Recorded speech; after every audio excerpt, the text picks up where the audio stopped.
It's the hashtag Simply Cyber, COMMUNITY. Here to break the cycle, this is vital more than you and I. Yeah, it's exciting, it don't matter what your title is. You can grab a friend or two or three or four and vitamins. It's the Simply Cyber, bring a good vibe. It's the live with Jerry every morning, having good time. And you know we love to see for you, just gotta go and get it. Yeah, you know we all believe in you, it's time we grow together. It's the Simply Cyber, bring a good vibe. It's the live with Jerry every morning, having good times. And you know we love to see for you, just gotta go and get it. Yeah, you know we all believe in you, it's time we grow together. Dr. Auger is a OG, got that potion, the elixir. Got devotion to all those who keep us showing up to witness. Fit the tricks, equips, and all the tips to raise your cyber fitness. Switching up the routines, pass it off to James quicker. Keep the people smiling, hit that follow, that's a good decision. Every week, today, tomorrow, I encourage y'all to listen. We gon' teach y'all way more than how to protect yourselves from phishing. More like being confident so you can recognize the vision. On a mission, it's official, we gon' get through all these issues. Time for jaw jacking, baby, this is more than a tradition, yeah.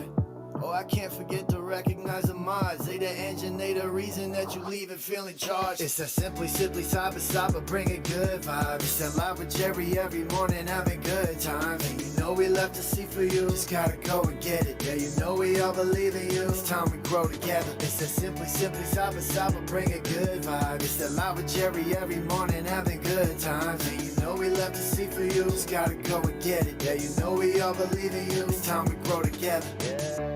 What else can I say? I hope you find some value in this place and have yourself an awesome day. Simply Cyber's here to stay. So let's all put our hands together ready. Time to hang with Dr. A.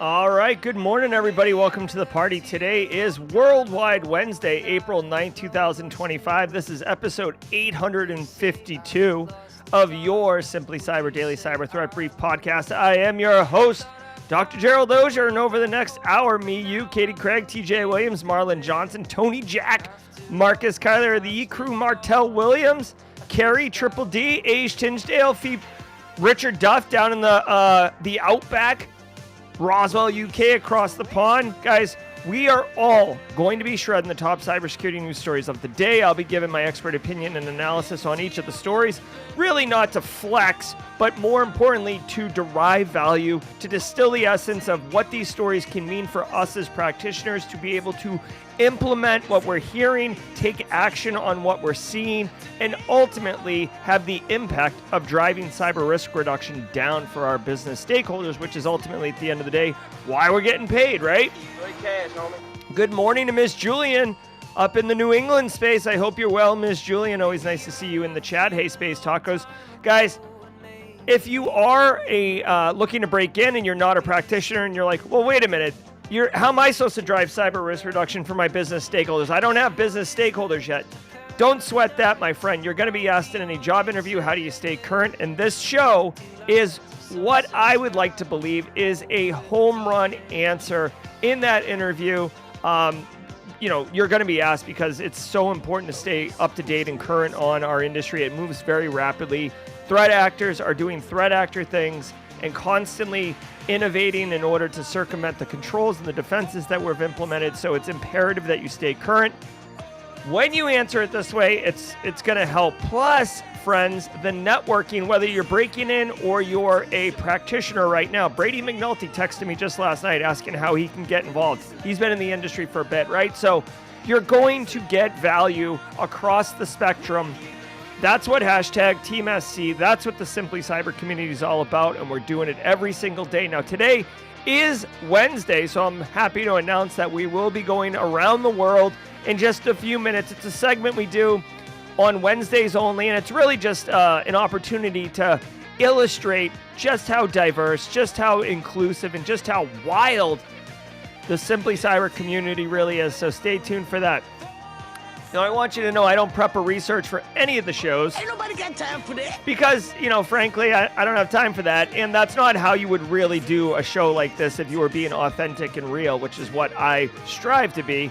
So I don't know what stories are coming. I don't know what the value prop is going to be for each of these stories. But I I've been doing this a while, so I'm pretty confident that I'll be able to execute for you today and have a great show. Now, before we get into it, let me say shout out to the stream sponsors, those who enable me to bring this program to you. We'll just do two quick reads and then two at the mid-roll. Be right back in a second.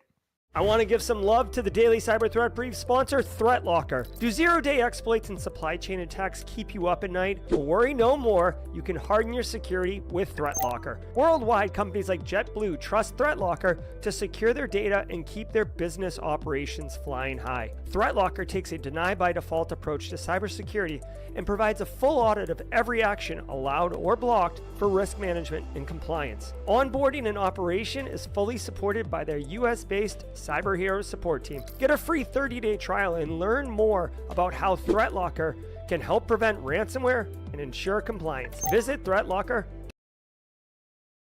Do you want cutting-edge, high-quality cybersecurity education regardless of financial position? Check this out. I want to give some love and some praise to Antisyphon Training, powered by Black Hills Information Security. Antisyphon Training is absolutely disrupting the traditional cybersecurity training industry by providing high-quality, cutting-edge education to everyone regardless of financial position. They bring industry professionals with years and years of experience into the classroom to teach you and anyone else who's interested practical skills that are in demand in the market today. And on top of that, the student experience is amazing as you and hundreds or thousands in some instances of other students are actively engaging, networking, sharing tips, tricks, and experiences with each other all live in the classroom. Go to antisyphontraining.com, check out their course calendar to see what courses they have coming up next. You won't regret it.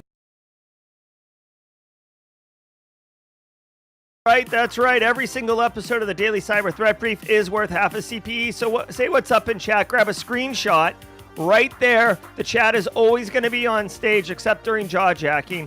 And the whole idea is that you could say what's up just like Terrence Billingsley, Trey Black, LeGrot just did, and grab a screenshot, hashtag Team SC, whatever you want to say, and then file it away. Once a year, count the screenshots, divide by 2. I do want to say if today is your first episode, welcome to the party, pal. Drop a hashtag first timer in chat. Don't be shy. I'm serious. Like, I'm inviting you. I'm imploring you. You will not be unhappy.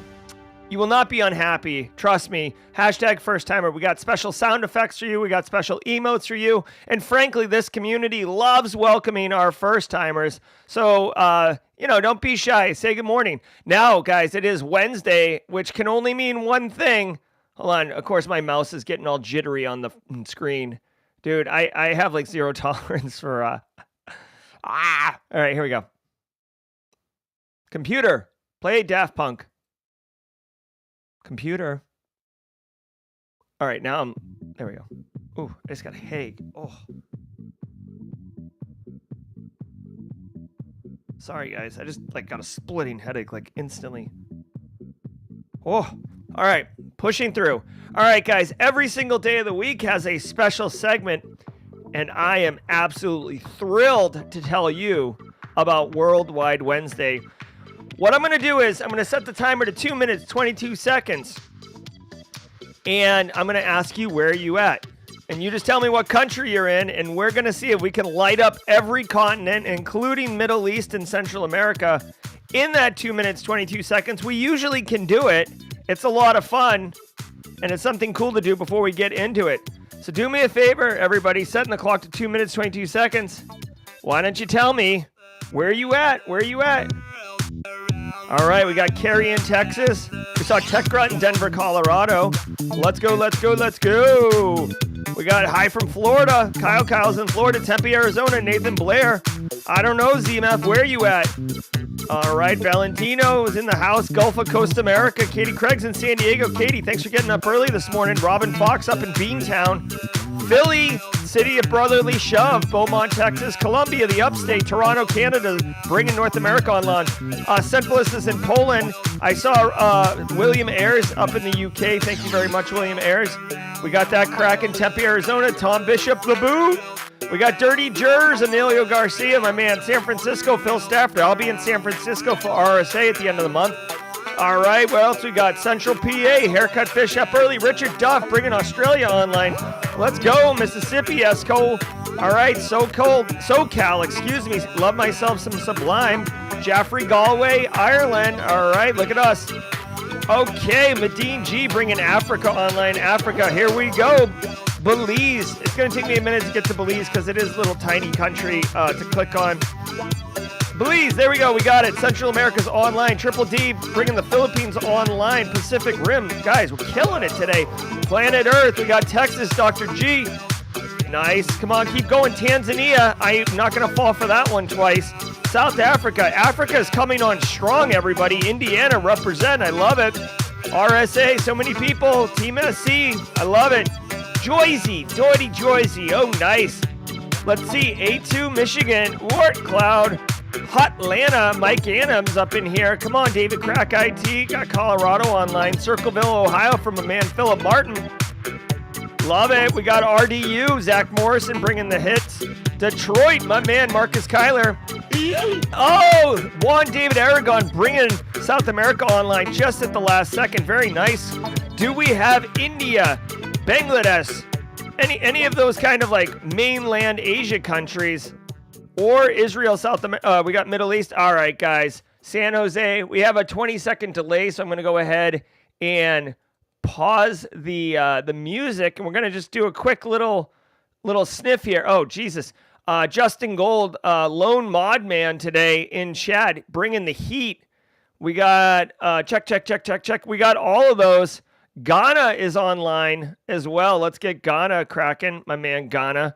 Sudan. Ooh, Sudan.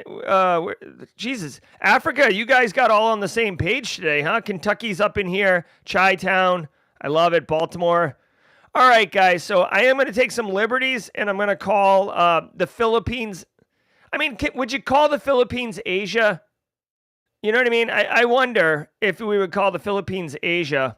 So let's do a quick rundown. North America, Central, South, Europe, Africa, coming wildly correct. And Australia, I'm actually going to say kind of like low-key, we didn't get it today. Triple D, I know the Philippines. I don't know. Do you identify? I feel like that's, I don't know if I consider that Asia. I don't know. We're going to have to throw it. Oh, India's on LinkedIn. Space Tacos. Thank you, Space Tacos. All right, ladies and gentlemen, we did it. Congratulations, everybody. I just want to say thank you, as always. As you can see, in 2 minutes, we showed that... Oh, Bangladesh is here, too. Thank you, Bangladesh. We showed in less than 2 minutes that this community is diverse, amazing, which is why engaging in chat is so awesome. All right, everybody, do me a favor. Sit back, relax, and let's let the cool sounds of the hot news wash over us in an awesome wave. I'll see you guys at the mid-roll. From the CISO series, it's cybersecurity headlines. Hold on. Stop it. So there's a little... Would you call the Philippines Asia? Would you call Germany Europe? Germany is in mainland Europe. Philippines are close to Australia. So would you call Papua New Guinea Asia then?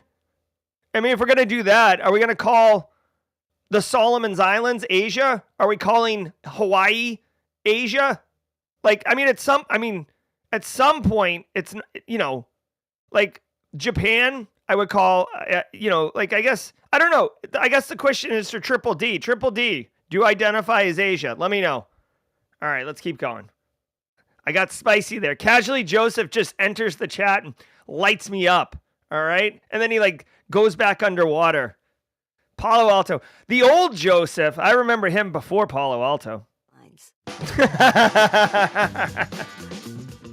These are the cybersecurity headlines for Wednesday, April 9th, 2025. I'm Sarah Lane. Meta has patched a serious vulnerability in the WhatsApp desktop app for Windows that could let attackers trick users into executing malicious code via spoofed file types. The flaw involves MIME type manipulation, sometimes known as MIME, making harmful files appear safe like images or documents. While there's no evidence that it has been exploited in the wild, users are urged to update to version 2.2450.6 to stay protected. All right, so a couple things here. Number one, this is the WhatsApp desktop app. not the iOS or Android app. So right off the rip, this is an important one because when you see the headline, okay, WhatsApp vulnerability could facilitate RCE. If you just read the headline, which is, unfortunately, at least in the United States, a lot of people just do that and then come up with all sorts of ideas on what that means. You would miss the forest for the trees because your mobile app isn't the problem. And then, communicating out to your workforce or your end users like, oh, WhatsApp, you gotta patch it. So make sure you do the due diligence whenever you're like looking at vulnerabilities or about to share threat intel with people. Make sure that you get it right as far as what you're talking about. So this is WhatsApp desktop app. Basically, it's an RCE. You got to patch it. You got to patch it. And all it can do is, it says remote code execution, but that doesn't mean you get to pwn the operating system. It's one that makes it easier to, hold on. See, this is annoying too. WhatsApp app, a spoofing vulnerability that could be used to trick users. A spoofing vulnerability that could be used to trick users.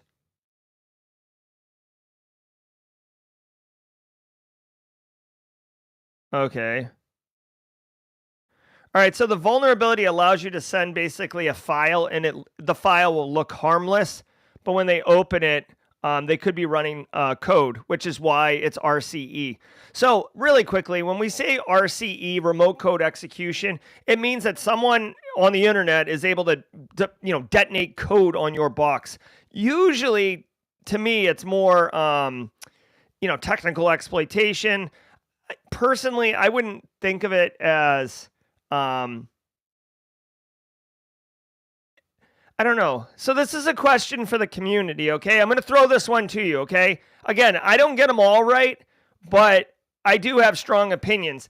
This says remote code execution, but what's actually happening is I can send you an email with a file. Well, not an email. I can send you a WhatsApp message with a file attached. And because of the vulnerability will make the file look harmless. Then the end user detonates the file and the payload detonates. To me, this is not a remote code execution. And again, if you've known me for a minute, I'm very particular about words because to me, words have meaning. And when we have a consensus on what the meaning is, when I hear something, I'm going to take action. To me, when you detonate the payload, if you have EDR or something, it could potentially stop it. Right, so this is not remote code execution, in my opinion. This is like a technical exploitation of a social engineering technique to trick people into detonating malware on the box. I don't know. You tell me. I just don't. I don't know. I don't think of it as RCE. I think of RCE as your VPN has a technical exploitation, or you have default creds or something like that can be like weaponized. Even default creds I wouldn't consider RCE because you're remoting in. I just think of RCE as like detonating something from the internet. This one, it's like the user is detonating it local to their own Windows operating system. All right. So anyways, what? Dude, here's my thing. I wish they would just burn WhatsApp to the ground. There's so many messaging apps. I don't know why. I guess you're not going to get a sponsor from WhatsApp on this channel. I just never liked it. I found it. Of course, I was never on Facebook either, so maybe that's it. German defense tech firm Helsing is facing criticism. Whoa, Alpha Sierra's back. Welcome back to the party, pal. Alpha Sierra, good to have you. Okay. Over the high cost and limited capabilities of its drones. Oh, speaking of Germany. Particularly their primitive targeting systems used in Ukraine.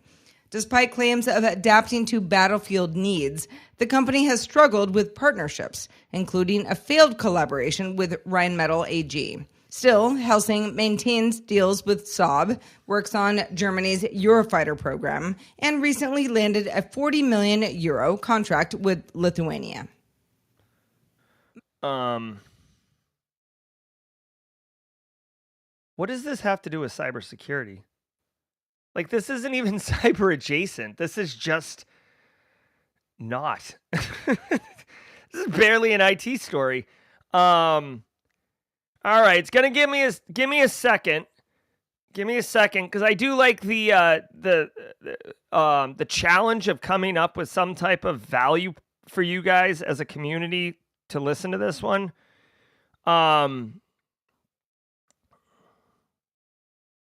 This one I don't know.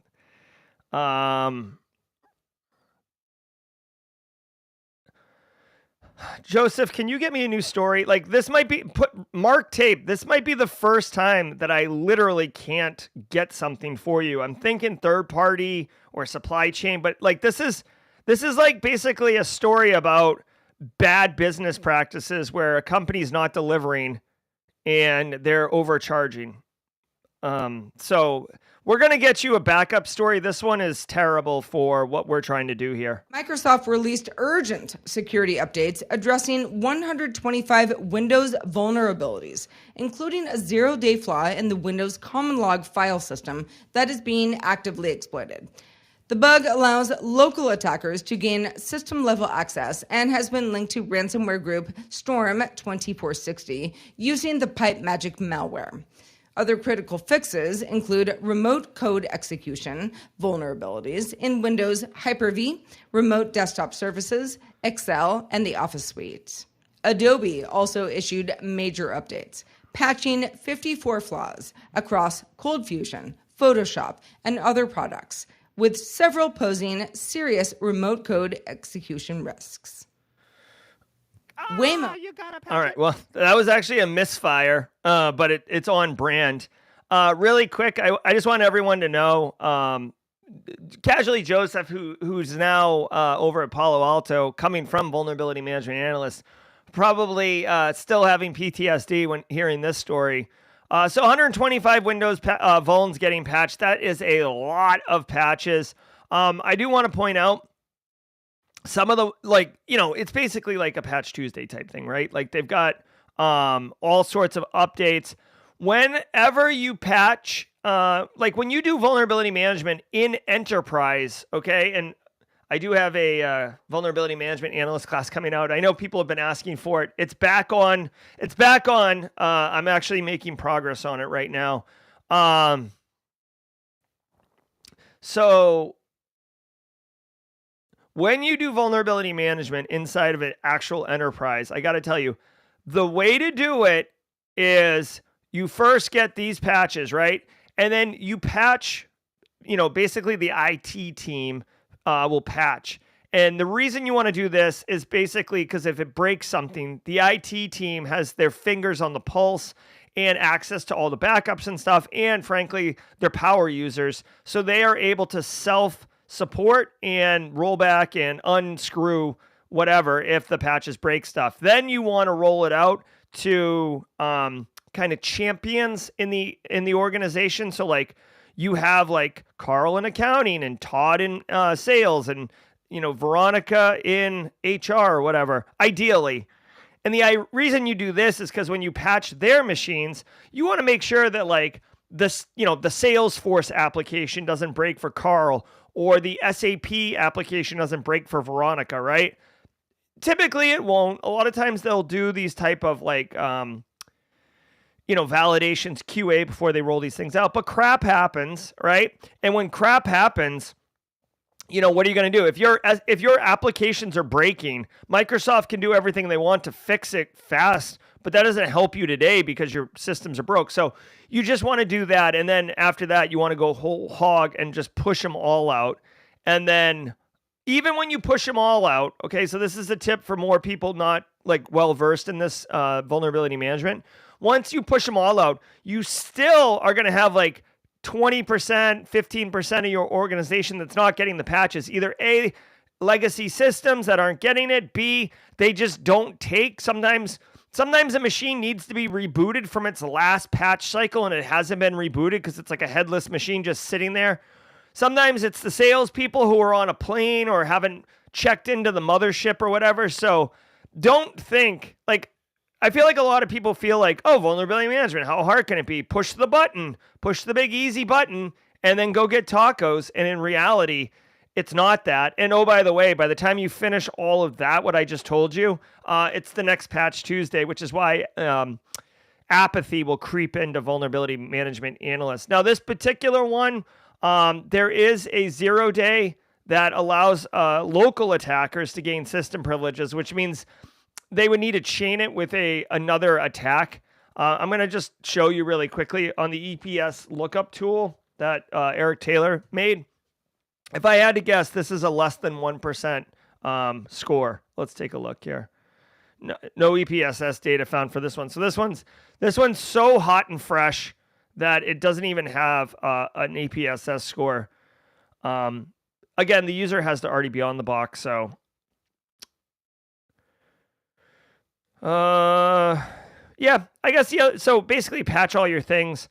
I do want to say really quickly for more of the nerds in chat, it does exploit a use after free bug. This is a very specific category of bugs, right? So you may have heard of like buffer overflows, right? So this use after free is another type of bug, like double fetch, right? Like there is operating system related bugs, just like on web application, there's OWASP, right? Like cross-site scripting, SQL injection.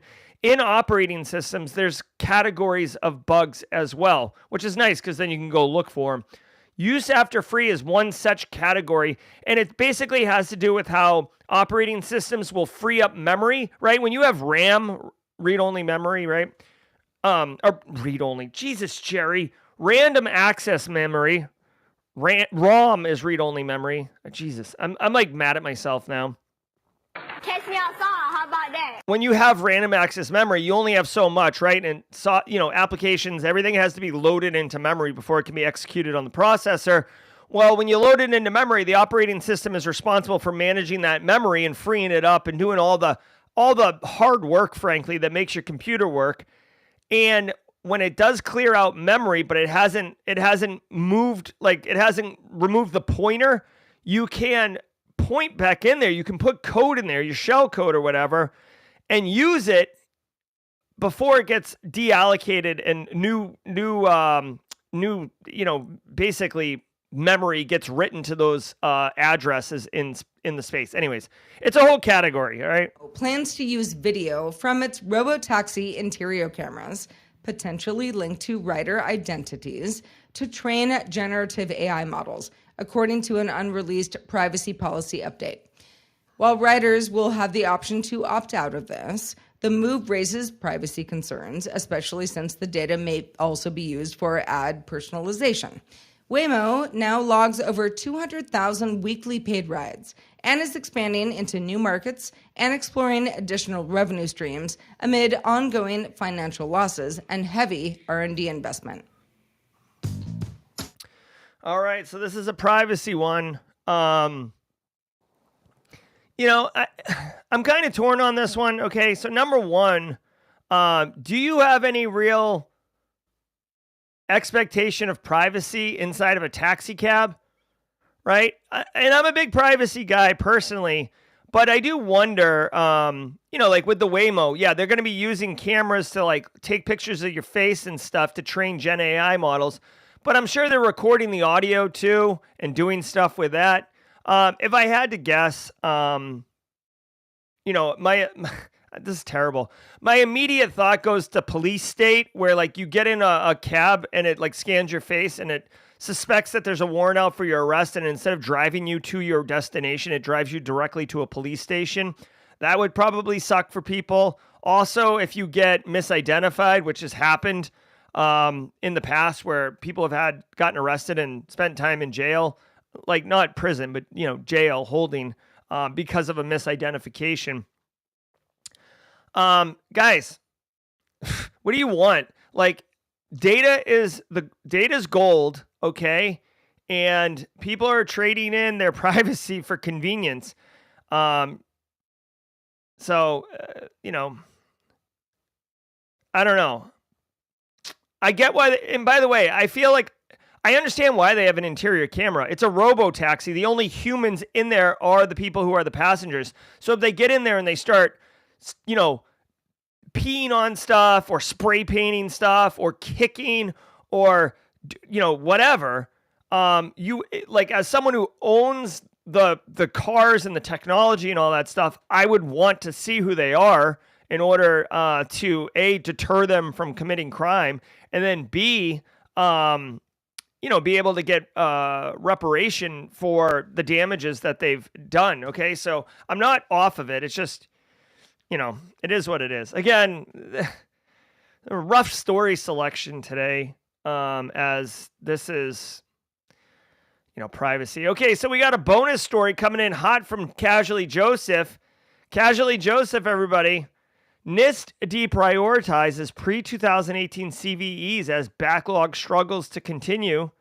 NIST, which has been hobbled by budget cuts, spent much of last year trying to manage a growing backlog in its database of known security flaws that threat intelligence researchers and vendors depend on when analyzing cyber threats. Okay, so here's the deal. Couple things. Number one, basically, this is... I feel like this is NIST just like, got their arm behind their back, right? And they're like, uncle, uncle, uncle, like in A Christmas Story. And when the bully's like giving the kid the business on his arm, his chicken wing. By the way, I have an older brother who I've had many, many chicken wings put on me. And I do not like that. Okay, so I know the pain. NIST basically said, listen, we've got so many backlogs. Let's be real. Pre-2018, 7 years and older. If there's a CVE in there, chances are you're either moved on from the tech stack or you're well aware that it's legacy tech.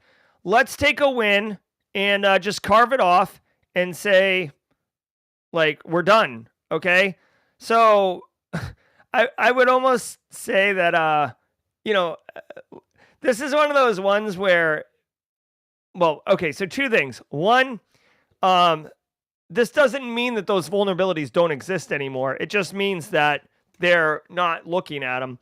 You yourself, you should not have, you should try to get away from legacy tech as best you can. It is hard. I was at my dentist office on Monday and just like looking at the tower that they're using to run the workstations. And I'm like, oh God, like that's just short of being like, gateway beige. So I get it. Small businesses don't want to invest, but legacy tech, you're taking on risk whether you like it or not. So the other thing I would say with this is, there's a little bit of dark arts here that you could do yourself. If you wanted to take like a victory lap, okay? Let's just say that NIST had 1 million vulnerabilities that were unvalidated, right? In their backlog, and 200,000 were pre-2018. Just by deferring this, they get a 20% bump in their, outstanding vulnerabilities, right? That have like an unvisited status, essentially. I'm not saying you do this, but you should be aware that statistics can very easily be manipulated to tell a story or to paint a picture that you want. As a CISO, when you're trying to get budget or you're trying to make a case, I don't endorse lying ever.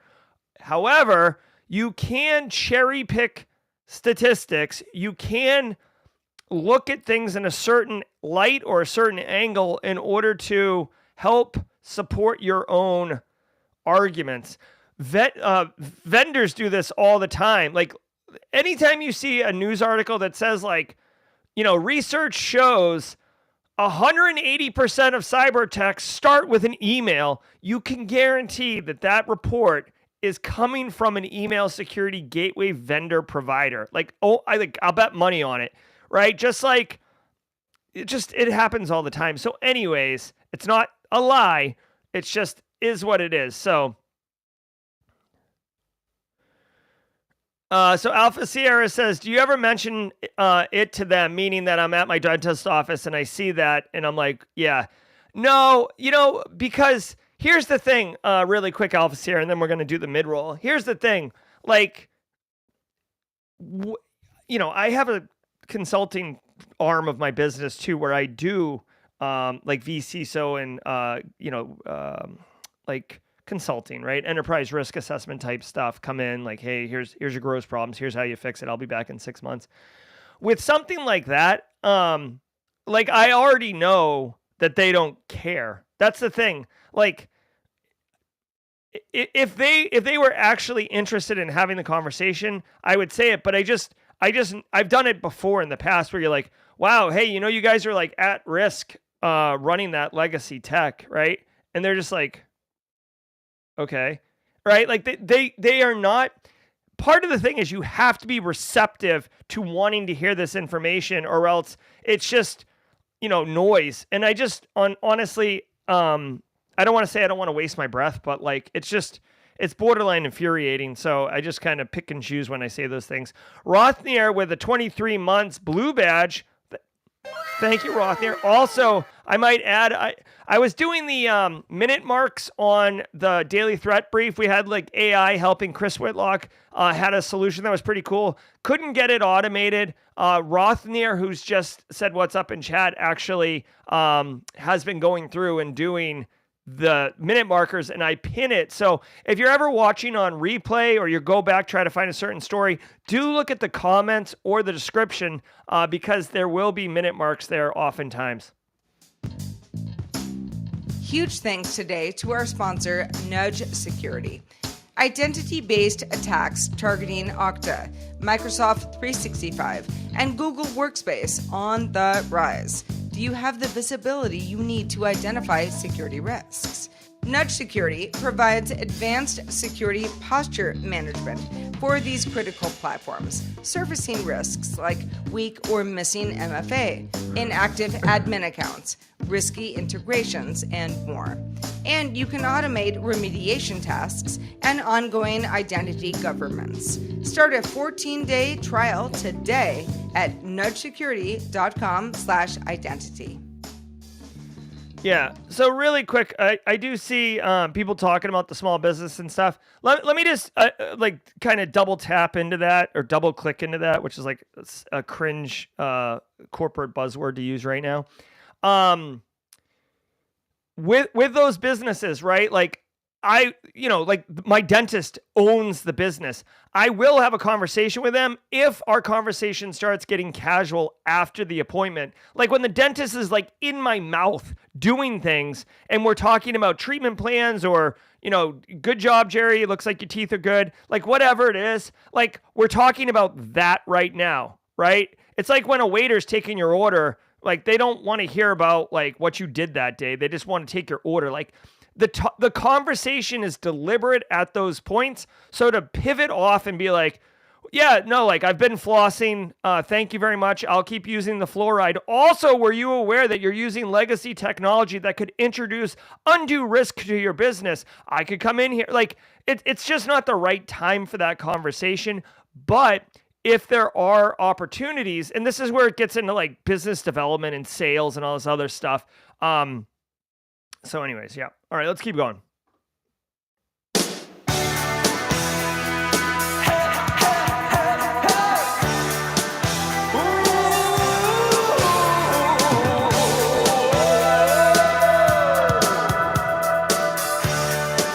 Getting a little refill on the coffee here. All right.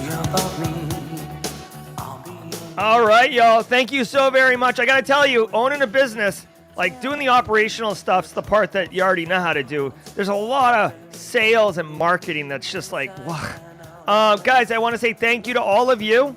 Thanks to the stream sponsors, right? We got ThreatLocker and Antisyphon. We heard about at the beginning. I also want to tell you about two other sponsors.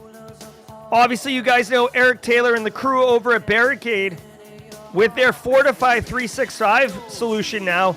Is your Microsoft 365 environment secure? Well, with business email compromise attacks on the rise, your entire operation could be at risk. Fortify 365 from Barricade Cyber Solutions is your defensive shield, though. Their team of experts implements a proven security standard to protect your business from cyber threats, ensure compliance, and safeguard your sensitive data. They've helped countless orgs strengthen their M365 defenses, including ones that I've been responsible for, so I know for a fact it's good. With tailored solutions that address real-world vulnerabilities, don't wait until after a breach to take action seriously. Get in front of these things. Left of boom is where GRC runs and why you can do these things. Visit Fortify365.com, Fortify365.com today to learn how you can secure your Microsoft 365 environment against tomorrow's threats. I'm telling you, I've worked with Eric Taylor before. He literally, him and his team, they roll up their sleeves and dive into your environment and just boom, straight value, straight value, straight value. I also want to say shout out to Flare Academy. You might know Flare from their threat intelligence platform, but they also are doing free training. Have you ever wondered what separates the best cyber pros from everyone else? Well, let me tell you, I'm Jerry from Simply Cyber, and the secret is it's not just what you know, but who you learn it from, right? Not everybody's created equal. A lot of people have experience. Some people are faking it until they make it. But Flare Academy gives you something incredibly valuable, direct access to active cyber researchers through their exclusive Discord. Imagine attending a talk, right? Getting all sorts of insights and value, and then getting your questions answered in real time by industry experts during post-event QAs. Imagine having this treasure trove of high-value training resources right at your fingertips. It isn't just another course, y'all. It's a backstage pass to cyber excellence. You can crush it. Join the Flare Academy Discord community today. Use the link in the description below. It'll take you right there. Costs nothing. Join the Flare Academy Discord. Cost you nothing. See if you like it. Attend their talks. Cost you nothing. Right? Do the free stuff first. Guys, absolutely loving it. We went around the world today. There were some arguments about whether or not the Philippines was Asia or not. We've decided it is Asia. And a nerd, Casually Joseph, pointing out it was a critical point in World War II for the Asian mainland. So there you go. All right, guys. Alpha Sierra is back, so let's let her lead us off as drum major. Everybody else, you know the words. First timers, we do this every day. Let's go. Enjoy.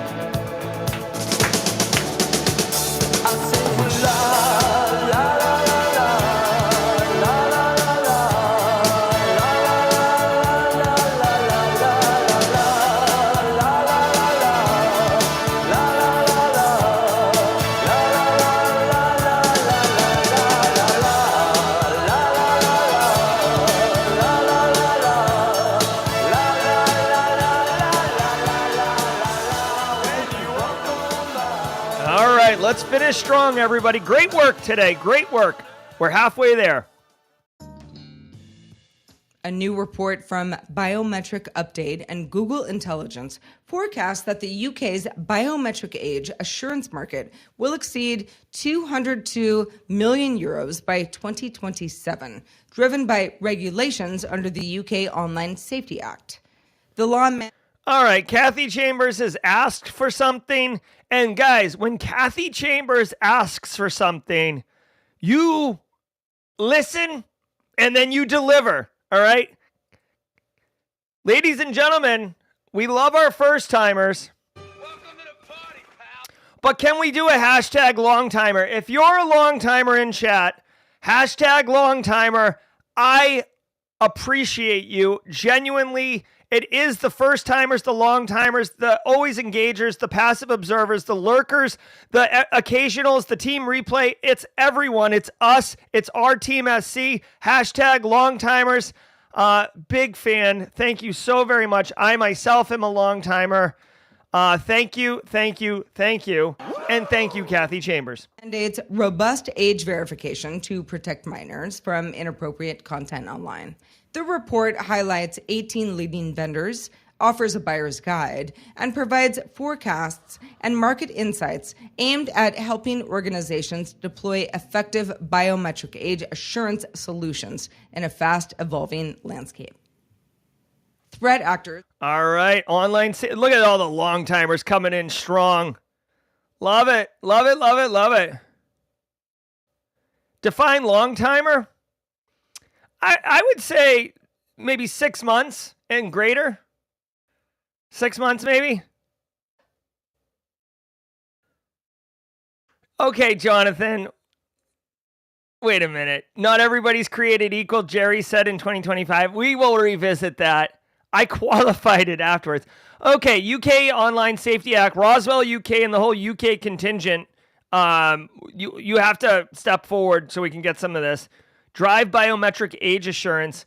Guys, I don't know if biometric age assurance is a thing. I mean, obviously my kid looks like a kid and I look like an adult, but if I shave, I look much younger than I think I am. I do use facial moisturizer, so, I'd like to think that I don't look like catcher's mitt up in here. But then, there's people who look older than they do. So what are we doing here? Online biometric age assurance. I don't know. This isn't even really a cyber story either. God.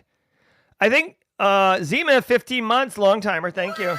So if you're looking to deploy, here's the deal. If you're looking to deploy online biometric age assurance solutions, then I guess there's a report here on this. I don't know. Dude, again, I feel like I'm doing gymnastics trying to make these stories fit a cyber story. Here's the deal. If you okay, let me explain to you why this is not a cyber story. If you're looking to use this at your company, it means that you're trying to, say you run an adult film or an adult website, and you want to make sure that kids aren't going to the site, or you're selling weapons and you don't want kids there, or your site is designed for children and you're trying to make it so adults can't get there in order to protect the children, whatever. You can use this tool maybe to drive assurance of the age. Again, I feel like there's a lot of ways to circumvent this, but this is a business decision and an IT implementation. If you're worried about the data governance of the biometric data, maybe we can shoehorn this into a cyber story, but this is just a report on the regulations of age assurance. This has nothing to do with anything else. So it says a market value of $200 million. I suppose we might be seeing these type of solutions rolled out in our businesses.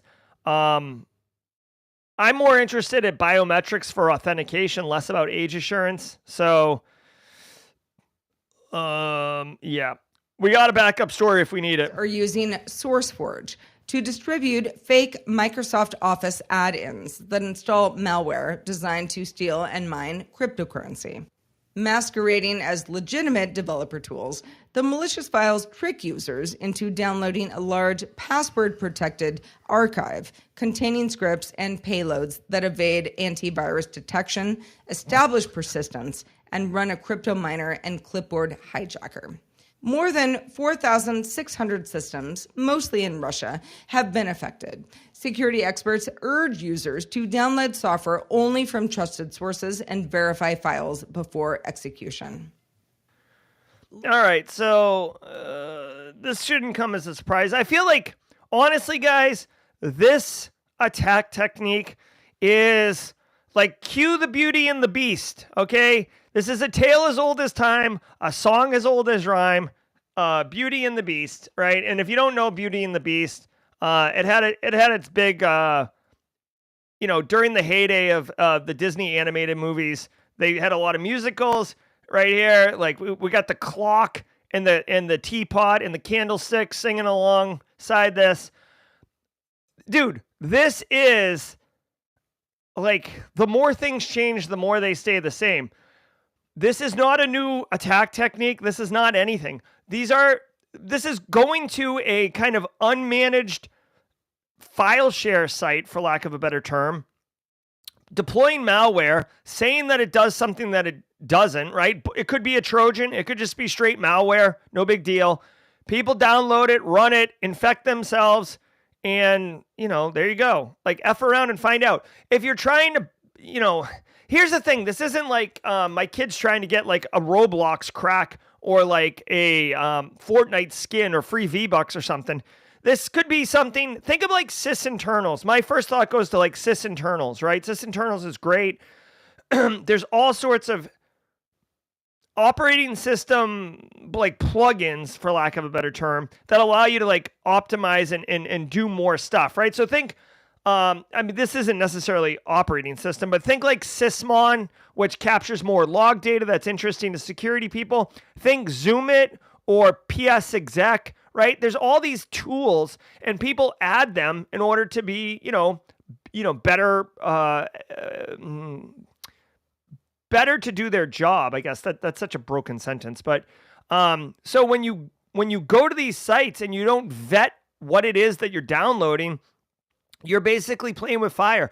Honestly, to me, like a metaphor of this is like going to like a flea market, right? You can't really know 100% of what you're buying from whom, but if it looks like a normal kind of established looking produce market and people are buying and selling, things look good, you can have a little bit more confidence. But if you go down into a dark alley and then there's like a couple baskets, the fruit looks dodgy, and you like reach in and get bit by a snake, like that could happen. All I'm saying is, for my money, people are going to go and download and do these things. This is one of those ones where you can educate people to avoid these type of things. However, SourceForge is a legit site. People use it all the time.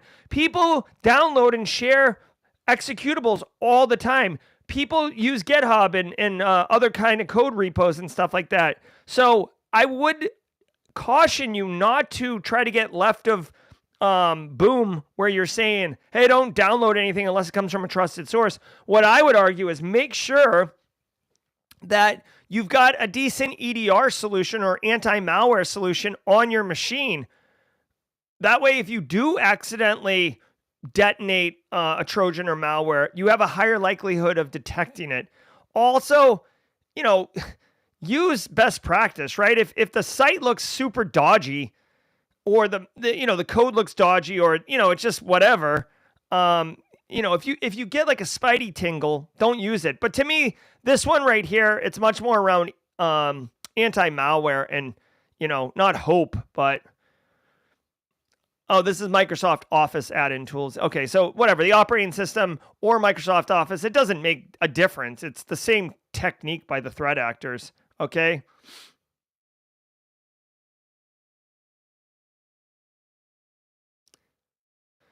Yep, and you could see here, I mean, like, they're even paying to have, like, a domain name and all this other stuff. So just be mindful.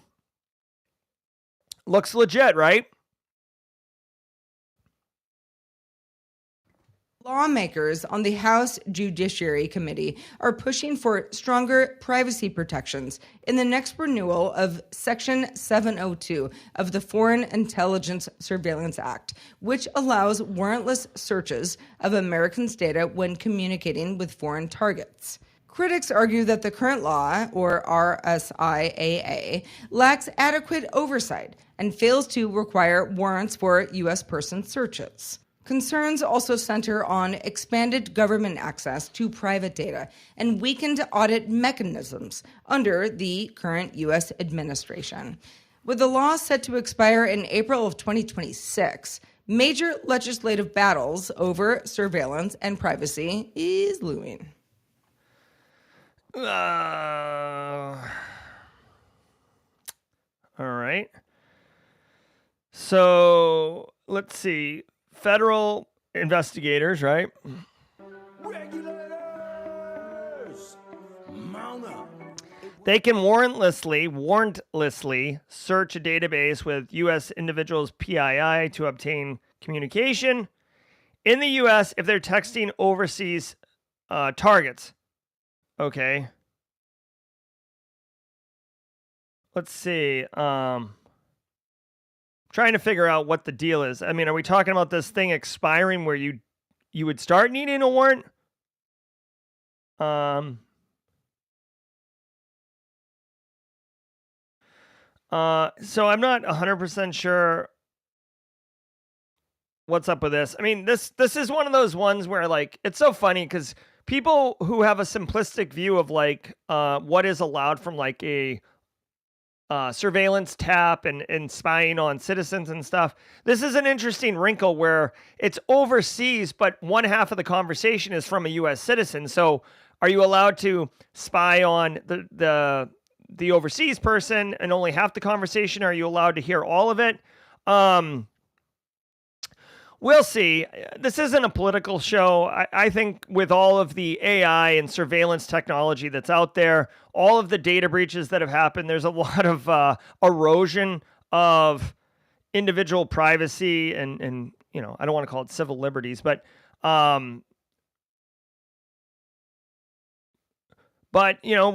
with the warrant requirement, if you require a warrant, that requires government workers to be involved with that, and we're making a lot of there's a lot of contraction going on at the federal government level right now from a workforce perspective. So honestly, I don't know enough about this Article 702 and what's going on, but obviously this is a major privacy concern and one that's quote unquote looming as it will expire in 2026. So they'll have to make a decision one way or the other. Again, other countries, other factions are much more forward on privacy and civil liberties. GDPR is probably most well known. At the state level in the United States, certain states have more privacy law in place. There's been talk about a federal privacy law, but unfortunately, it would be so watered down that states that currently have privacy law would have to it's so stupid, but they would have to lower their privacy requirements in order to comply with the federal law, and they don't want to do that. So it doesn't look like we're anywhere close to getting a federal privacy law. And again, data is valuable, and we live in a capitalist society, so it's even less likely. Tintree, a DDN subsidiary, has been named Overall Data Storage Company of the Year in the 2025 Data Breakthrough Awards for its AI-powered, workload-aware data management solutions. The company was recognized for helping enterprises streamline operations, optimize performance, and reduce storage admin costs by up to 89%. Tintree's tech offers granular visibility, automation, and real-time analytics, making it a standout in managing virtual workloads across hybrid environments. Was that an ad? Was that an ad for Tintree? This is in no way whatsoever this isn't a cyber story. This is barely an IT story. This is a coming across PR newswire, which means Tintree paid to have this article published because it's a flex on them being company of the year. This feels absolutely like this is an ad. I can't believe. So we've got another story coming in from Casually Joseph, who's our guest editor today. New TCS ESP malware found in Active Directory. In ActiveX. I'm like blind with rage right now. New TC ESP malware found in active attacks exploiting ESET security scanner. So if you were with us yesterday, you know that ESET, which is like an anti-malware solution, has a 0-day in it that's actively being exploited by threat actors, which is not good. When your security solutions are the ones being compromised, that's a double whammy because you're depending on them to detect the bad, and the bad is actually being the bad is happening through your security solution, so it's a double whammy. Quick shout out, I like this graphic with the little skull, very nice. This is an update to that story according to Joseph. Let me see what's up.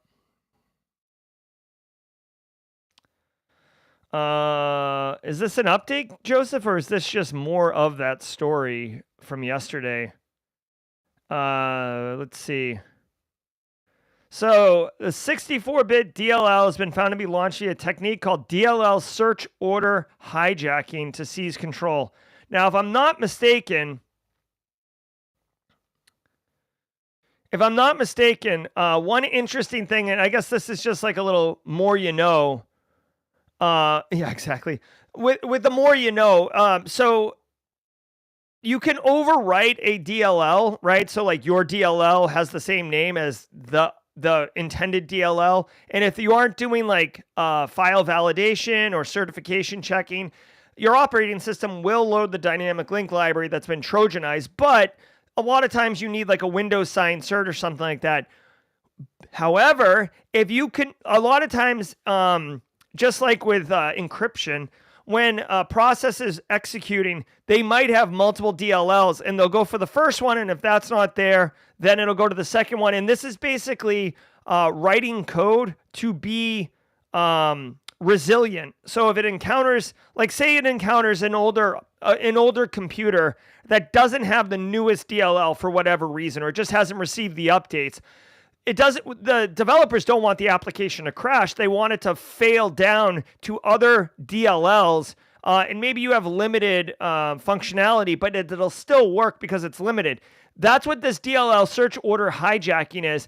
It sounds like it's able to get in front of the legitimate DLLs and get executed and loaded as the malicious one. So obviously this would require manipulating what the order of DLLs are to be used.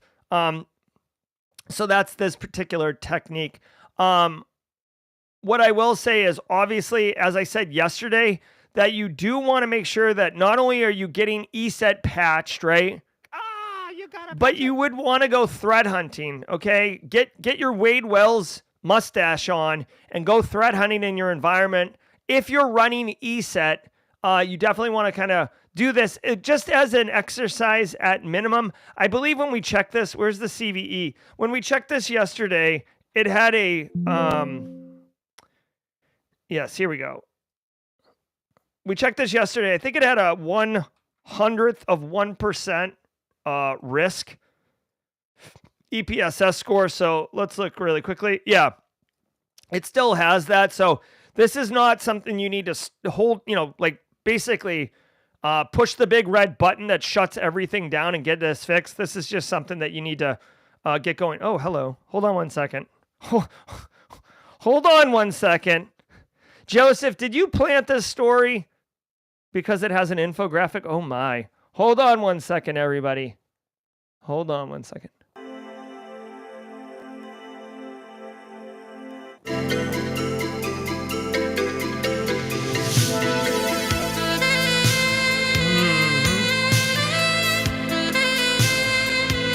All right, I digress. I do have a thing for infographics, okay?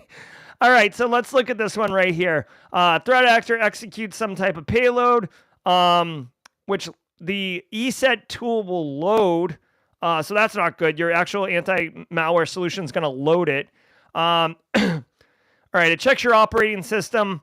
If your operating system is vulnerable, then it will look for the offsets and execute. I do want to point out, again, this is actually, so here's a little bit more extra value for you guys. Another thing that like more advanced malware will do is before it detonates fully on your box, it'll look to see if your, almost like an initial payload, it'll look to see if your machine is in fact vulnerable to what it wants to do. So in this case, it's exploiting ESET, but ultimately it's going to exploit your operating system. So if you're running a fully patched version of Windows and whatever payload they're going to detonate won't work, they'll oftentimes like stop or shut down their own malware because they're trying to be stealthy, right? If they know that their malware is not going to work correctly on your machine, there's no point in running it because it's not going to work. All they do is run risk of exposing themselves. So a little bit more advanced malware will do that. It's less of an anti-analysis technique and more of a tradecraft best practice technique, but worth noting. All right, guys. Quick shout out to the mod team for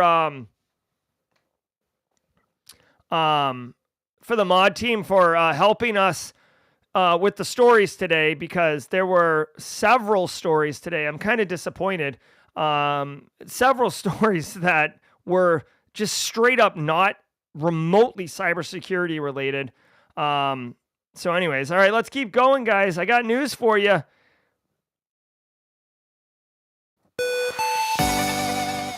Guys, I want to thank all of you for being here today, but don't go anywhere because we got mad value. Value for days. Guys, first timers, long timers, that was episode 852 of your Simply Cyber Daily Cyber Threat Brief.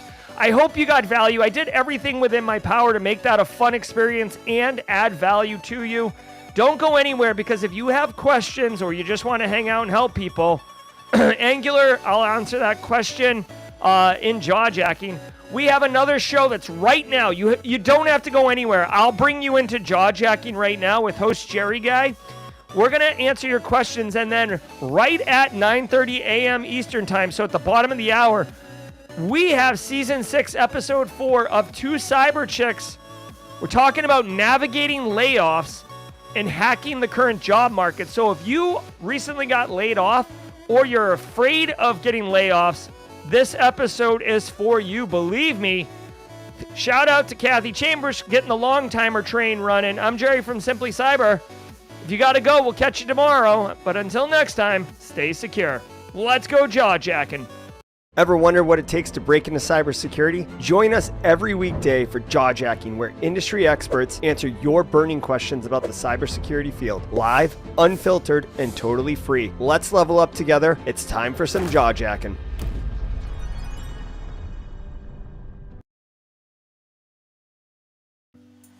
Hey. How you doing?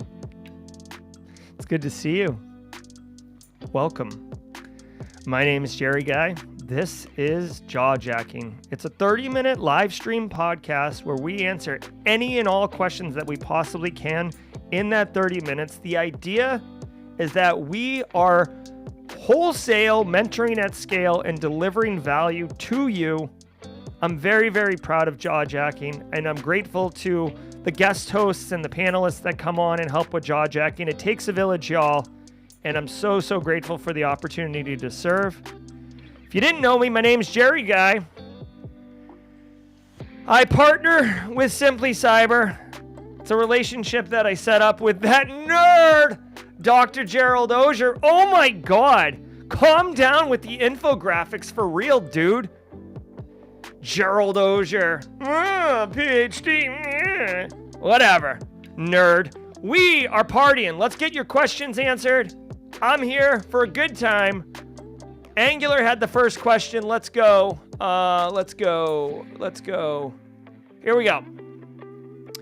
Jerry, if you could marry infographics, would you move to Utah and marry that too? I'm not going to ask you if you'd ever your life because I know you wouldn't. Yes, no, I would not. I would not leave my wife. But, I mean, infographics. Hey. Oh wait, infographics so hot right now. That so hot right now. All right, have a great day, everyone. Let's go. Looking. Put a Q in front of it, and I will answer your questions. What's Jerry Guy's origin story? Wrong answers only. Yeah, I like to think of it as a Dr. Jekyll, Mr. Hyde thing. Like my first DEF CON, I showed up, like wearing like a tie. I had my academic books on a belt, like the WinRAR icon, and then and then I went to like a Sky talk and like started drinking like heavy imperial porters, and I was just like, ah! And I was like, Jerry Guy! And now I just manage my multiple personalities. Thank you for the question, Roswell UK. Oh, thank you, Angular. It's all about good times, buddy. Zach Morrison said, Gerald, what's your first job in IT or cyber when you first got into the field? So Zach Morrison, I'll answer that two ways. I went undergrad computer science. My first job, like I was a software engineer prior to cybersecurity. So I guess my first job, I mean, it's kind of hard to say. So basically, I guess I'll put it this way. I was a software engineer. I was at this one company where I met Mrs. Auger, which is awesome. And then my next job or whatever was doing software engineering for the Marine Corps down. I moved to DC. I was working at the Pentagon Annex, which was awesome. And my code got audited for FSMA and I failed and I was like pissed off and all these other things. And then that's when I found out about all these things and got into it. My next post, I moved back up, and this is where I was doing IT and cyber at the same time. So I was managing basically a small business. Like it was within the construct of Bearing Point, which was KPMG Consulting, but within there was like this little carve out. And basically it was like maybe a 15-person team. We had some servers. I was managing the servers. I was managing the team. I was also doing some procurement stuff. I started doing some Sarbanes-Oxley IT auditing and getting into that experience. So that's where it was. I also want to point out the guy who was like the owner of that business or the partner at KPMG, he actually became like a lifelong friend. He came to my wedding. Whenever I make big life choices, I usually call him and consult with him. Great guy. Boston through and through kind of guy. I might actually call him after the stream today. Thanks for asking, Zach Morrison. Okay. Zmif likes it when I make fun of myself. Thank you, Zmif. It's funny. I try not to be too serious. You know, just really quick, since the questions aren't coming in too hot and heavy right now, I'll just share some more stuff with you. People always ask me like, oh, should I call you Dr. Auger or how should I refer to you? And I always say just Jerry, like, you know what I mean? Like if I get introduced at a conference to speak or speaking engagement, then Dr. Auger as the initial introduction, but then forever after that, it's just Jerry. Like I don't get too high on titles. Like to me, like I got this is my PhD right here. I got this for me. Like I wanted this, you know, I didn't get it so people would, I could, here's my other thing. Like I said this the other day too, like I love inclusion. I love being part of something. And I feel like people who are like, well, I'm a doctor. It's like almost like they're trying to separate themselves from the others and put themselves on a pedestal or whatever. Like you see it in academia. It's like, dude, that's not what we're doing here. Like we all got our own story, right? Okay. Let me keep going. Looking for questions. Looking for hey, Cam's right. Infographics can't build a pantry. Guys, the pantry's like full tilt now. We got paint going up today. Looks super sick. Mrs. Auger's killing it. Ray Dubs 699 says, do you know of any universities that offer CISP certs? I can get that covered by my company. However, I can't get them to cover a boot camp.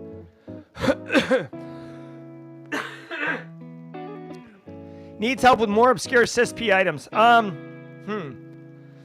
Not really. I don't know of any university that would do that. If anyone in chat knows, WGU might, but I'm sure WGU wants you to like be like enrolled in their overall program. Boot camps, no, you know, I get that, but like literally, I guess Ray W, what I would do is I would try to find, I don't know. It's hard. That's a hard one because like CISP training is not designed to be a university program. It's literally like boot camp. Like that's actually kind of like on brand. Like boot camps that offer you like 0 to 6 figures in 6 weeks. That's bullshit because it's like, what are we talking about here?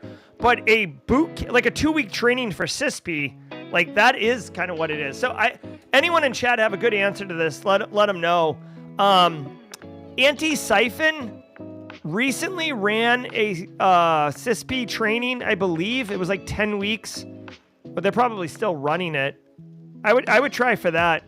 I mean, if you want Ray W2, look at like, you know, Simply Cyber Academy, Antisyphon training. Like they're not boot camps. They are, you know, programs. So that might work. Okay.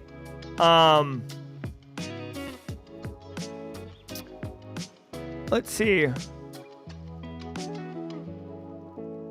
Yes, the garage is being funny here. Would I leave Mrs. for Good Infographic, co-authored by Jen Easterly? Nope, there's nothing that tops Mrs. Auger. What are some major differences between a junior GRC job in public versus private sector? Okay, so this is a great question. So I'll tell you right now, junior GRC job in the public sector, anything in the public sector, it's gonna be like really specific what the role is, what you do. Like, so if you're doing like audit in the public sector, like that's all you're doing. You're not really going to be asked to do much more. You're not going to really have the opportunity to do much more. You can do some on your own. You can try to do job shadowing and stuff. But with the public sector, a lot of times it's really well defined what you do and what you do not do. And unfortunately, a lot of times in the public sector, people get very comfortable with that, and you can't rock that boat. It's not always the case, but it is often the case. Private sector, a junior job, I would say depends on the size of the business in the private sector, right? So if you're like a large, Fortune 50 company with tens of thousands of employees, that's probably closer to the public sector job, but you'll still have a little bit of versatility. Smaller business, you'll actually wear more hats and be expected to do more. So, which is great in my opinion, right? So private sector job, you might be doing awareness training. You might be doing third-party risk management and engaging with vendors. You might be talking to the IT team about security controls and how to implement them. You will definitely be doing audit. There's no question about that.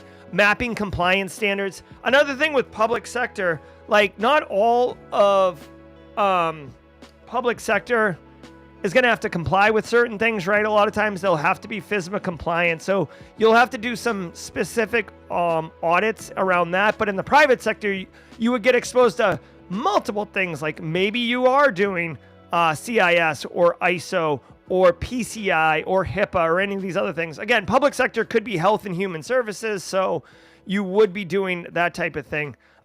So I guess at the end of the day, Cam, there's a lot of overlap, but there is also a lot of, it's a Venn diagram. Long story short, both great opportunities to get a lot of experience. When you're a junior, you're really just trying to get experience. All right, continuing to look. Questions are coming in. Thank you all very much for the questions. What do you know about Ed Ogg and the Bulldogs? I don't know. That sounds like a British band from the 60s. Sorry, Maurice. Looking to get out of town for a week. What cyber leadership course do you recommend? Huh.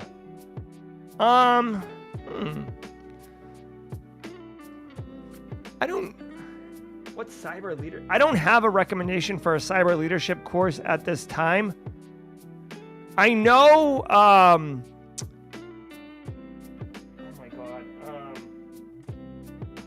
my God, I'm brain farting here right now. Oh my God, what's her name? All right, Jesus, I have a recommendation and I cannot think of her name right now. She's a CISO out of Europe, and she actually put together, she's very good CISO, and she put together an entire course around being a CISO and crushing it as a CISO. And for some reason, we met, I'm in the course, actually, and for some reason my brain is just not working right now. So I'll get back to you on that one, Kyle.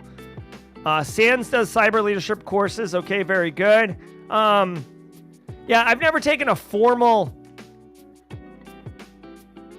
cyber leadership course. You know what I would say is when you get into leadership, it's less about cyber versus HR versus whatever. It's more about how do you communicate with people? How do you manage expectations? How do you de-escalate conflict? Those type of things. So to me, it's less about that. I will say that there is some cyber related stuff as well, on getting budget, doing board talks and stuff like that. So certainly that. Sorry, Kyle. I wish I had a better. It always bothers me when I don't have a killer answer for you guys. I am so pissed that I can't think of.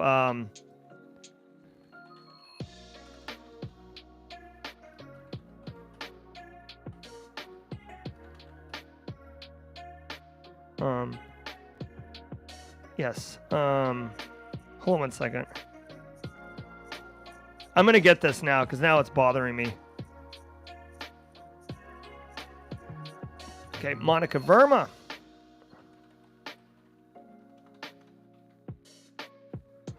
All right, I'll get you this.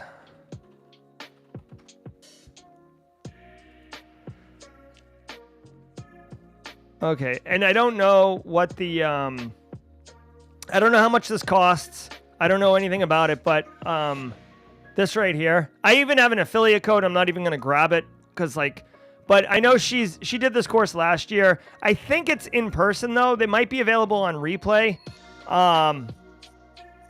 But this is, you are getting guidance and education from a woman who has been a award-winning CISO in Europe. So, there's that. And you can get 25% off right now with this code. Again, this isn't my affiliate code. I am in the course briefly, so I'll drop a link to that. There we go. All right. Let's keep going. We got 12 minutes. I'm trying to answer as many questions.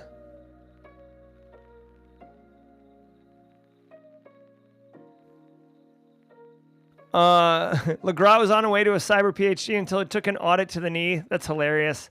I love the Skyrim reference, by the way. I picked it up.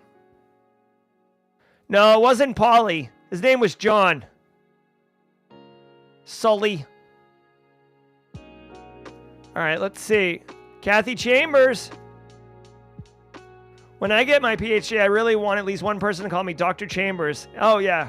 I'll call you Dr. Chambers, Kathy. I love it. Yeah, is there a doctor on the plane? Oh, just start slipping under the seat. Let's see. Hey, Luke's up in here. Luke J. Very nice guy, Luke J. If you don't know Luke J, you should. He's a nice guy.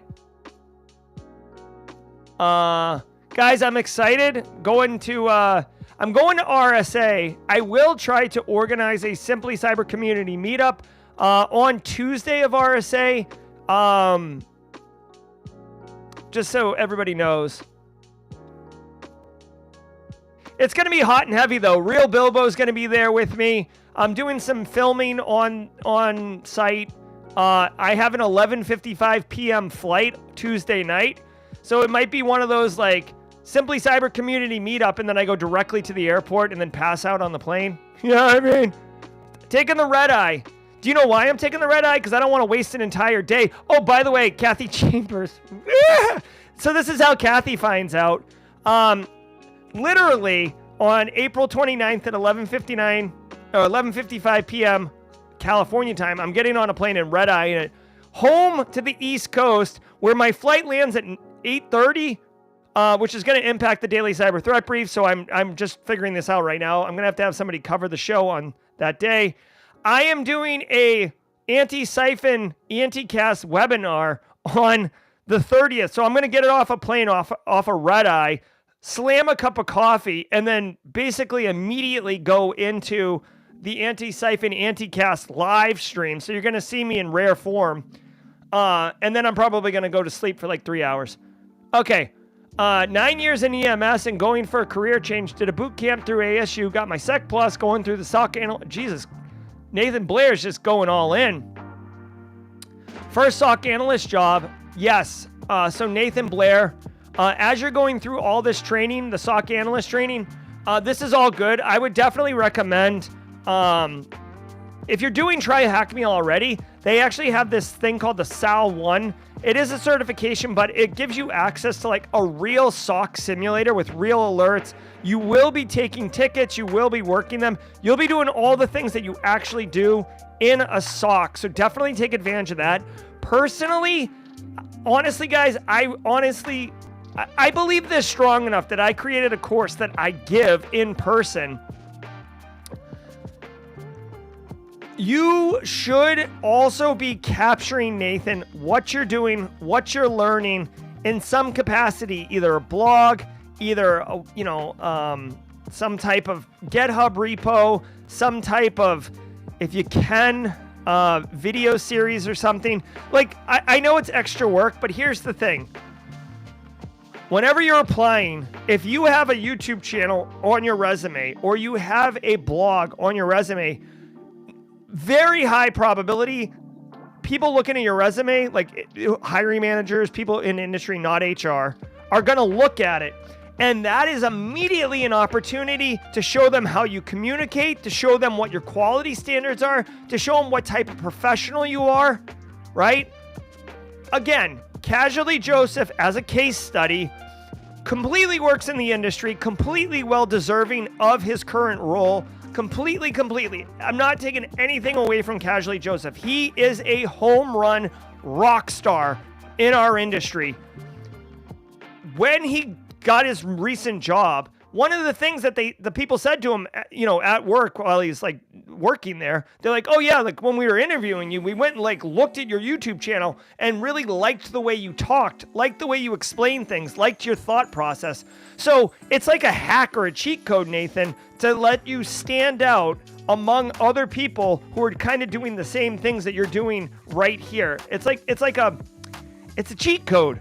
All right. So I would recommend that.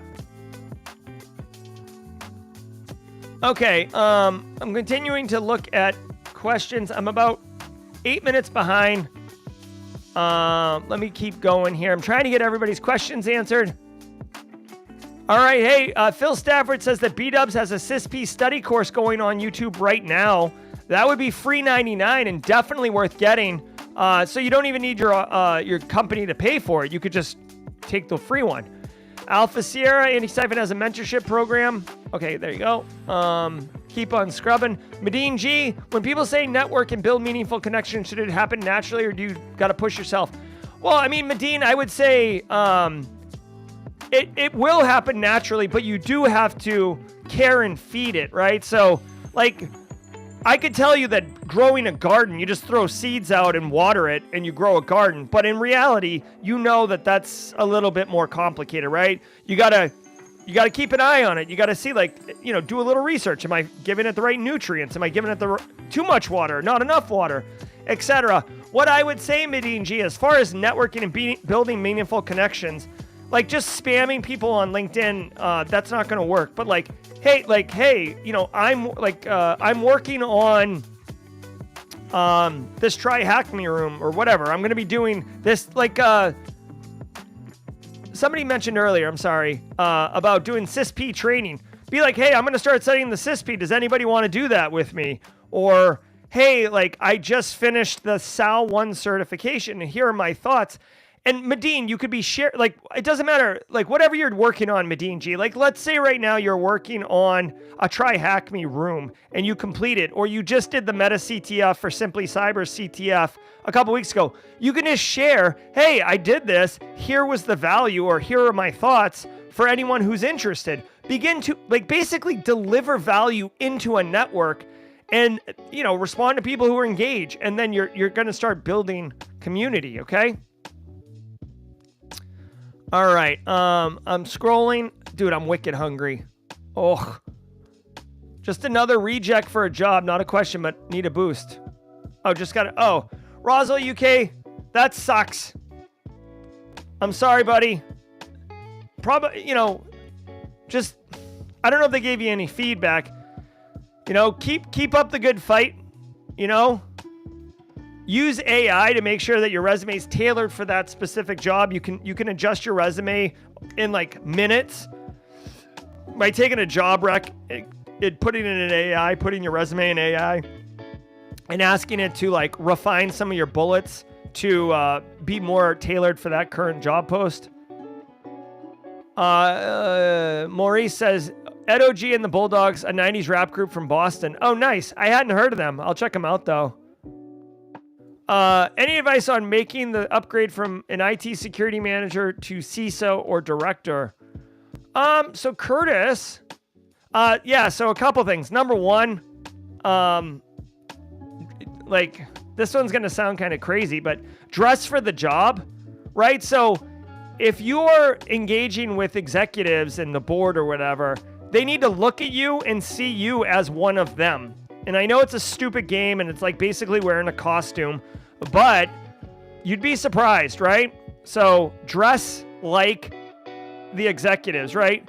Now, if the executives at your company aren't wearing suits, then don't do that. But like, I could imagine them being like button downs and then Patagonia vests or something. Not to say you have to buy Patagonia, but like begin to look like them, because then they'll start seeing you as that. So that's one, right? So just from a perception, I see 2 cyber chicks here. Number 2, start thinking about bigger picture macro level stuff. Think about get your arms around information security programs holistically and comprehensively. Get your mind about true risk and how to manage risk over long periods of time versus tactical, like this situation. You got to think like bigger long term. Also, you'll have to get a little bit of people management skills. Communication's definitely number 1 skill to refine and have good, because you're basically stepping into more of a communication role. Final thing to make everybody aware about, because this one is a punch in the stomach. When you make this switch, 2 things. 1, CISO is a very demanding job without a lot of like praise. Number 2, if you like getting away from the keyboard, if you want to stop doing cyber work and start doing more business work, be aware of that too. It's a little unnerving when you get away from the keyboard, okay? All right, continuing to scroll, I'm going to do a speed round here. How do you prepare for an interview? Cyber Ronin, I've got multiple videos on the channel. Get familiar with your resume. You can do mock interviews with AI. That's how I would prepare for an interview. Also, if you really want to go ham, you could use a teleprompter to have your resume up so you absolutely know. You could like easily reference those. Also preparing for an interview, get familiar with a recent cyber incident so you can reference it in the story and just be able to kill it. 2 cyber chicks is about to start. What's your take on wanting to get into DevSecOps? It's awesome. Cloud is huge. Let's go. Scrolling. All right, scrolling. Come on, we're going to do this. SOC Simulator's okay. Luke J says he did a review of it. There's some functions it's missing. Okay. Thank you, Luke J, for the feedback. That's great. Mrs. Auger plants the garden cam. That's right. I love my wife. When does the networking for introverts class drop? I hear you, Bill. We'll get you there. It's not about, it's about finding a way that works for you. Question I didn't get to it. I apologize. I hope you got value from the show. I'm Jerry from Simply Cyber. Let's go ahead and raid 2 cyber chicks right now. Enjoy it. We're talking about navigating layoffs in the current job market. 2 cyber chicks raid. Be well, everybody. Thank you so very much. I'm Jerry Guy with your jaw jacking. Luke, Kathy, Space Tacos, Alpha Sierra, Kimberly can fix it, Justin, Joseph. Be well, everybody. We will see you tomorrow at 8 a.m. Eastern time. But right now, enjoy 2 cyber chicks. I certainly will. Let's get the raid train going.